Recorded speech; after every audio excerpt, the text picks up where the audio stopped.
The Mets and the Padres will go down as the two most disappointing teams in MLB history.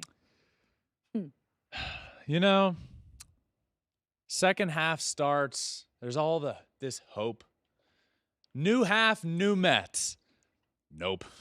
That is just brutal. Not the case. Tough start. End up beating they win against the Dodgers, salvaging a complete nightmare of a series on Sunday, but lose the first two.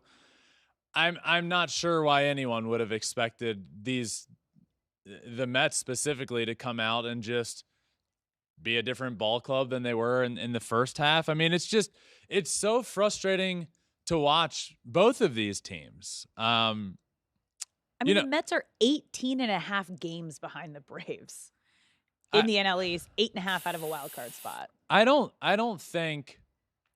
I was watching the game Saturday, and it's the most frustrated I've been watching a baseball game all year long.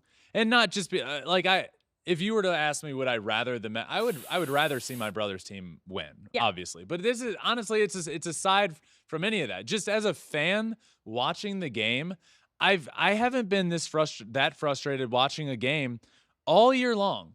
I mean, it's a 1-1 ball game back and forth. It was a close ball game. The Dodgers ended up with runners on first and third, and there was the double play ball you needed, and they boot that. They botched the double play. Run ends up scoring.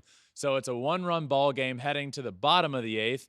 And then the Mets get first and third, nobody out, and they go pop out, strike out, with first and third, nobody out. And they've been doing this all year long. And it's so frustrating watching that because there's no change of approach. Like, everybody's going up with the same approach no matter what the moment is in the game.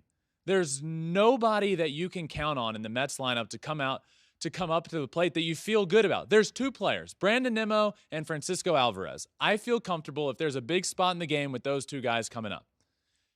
Lindor, maybe to a degree, but nobody else am I like, oh, this is going to be good for them. It's a frustrating lineup. There's no change in approach. You don't have a runner on third with less than 2 outs in the infield back and somebody looking to hit a ground ball to the middle of the infield. You don't have the infield drawn in and somebody looking to get an elevated pitch and drive it to the outfield. The things you're taught when you're a young baseball player. Change your approach, lock it down with 2 strikes, change your approach, put the ball in play, do the little, there's none of that. To see a first pitch pop up to the first baseman with first and third, nobody out, followed by a strikeout, that's unacceptable baseball. So we can sit here and talk about both of these teams and how good the Padres lineup is and how good the Mets should be. The truth of the matter is they're underperforming because there's no backbone to the team. There's no it almost feels like ego driven. Like, we should be good. We just got to keep doing what we're doing and push through it. Well, no, it's been a nightmare, and you're terrible. Yeah. Look in the mirror and change something. Change your approach at the plate. The Mets have been an embarrassment. I would absolutely say if the Mets don't figure out a way to make the playoffs, it's the most disappointing season in history. And same for the Padres. I mean, for the love of God, change your approach.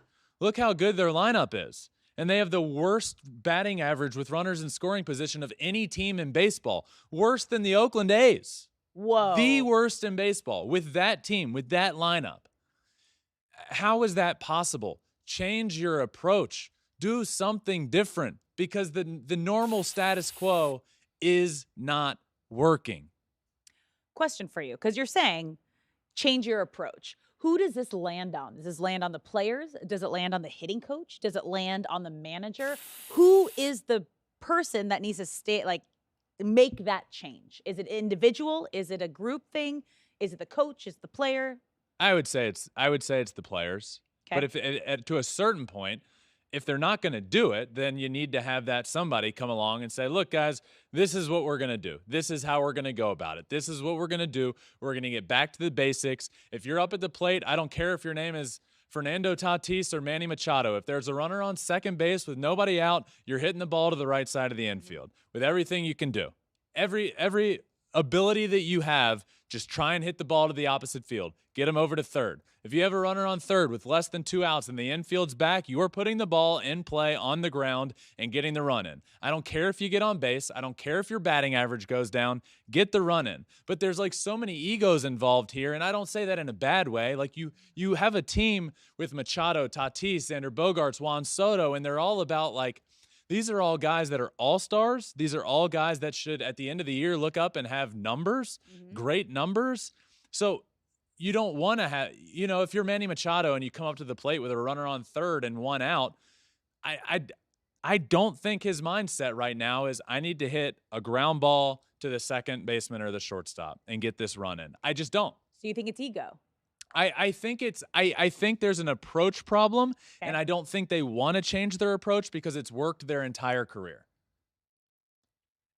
And I think the approach needs to change. Dead last with runners in scoring position. Bad. How is that even possible with that lineup? I'll tell you how it's possible, because everybody's going up there trying to hold their weight in a lineup that they don't need to. Manny Machado doesn't need to be a Hall of Fame type player for this lineup to be good. Juan Soto doesn't need to be one of the best young hitters in the game of baseball. Fernando Tatis doesn't need to be an MVP type player. They all just need to be good. And they're all trying to like one up each other and be the best in that lineup when it's not working.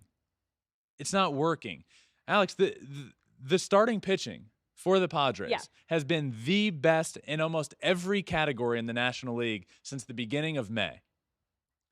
They've been fantastic for the majority of the year now.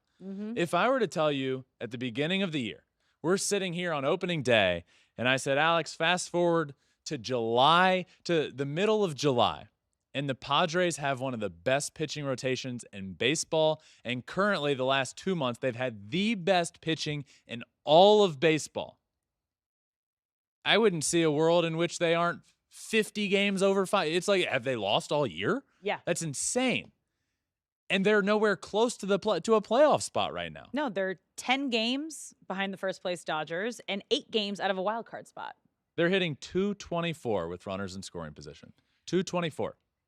The league leader's hitting .299. Basically 300.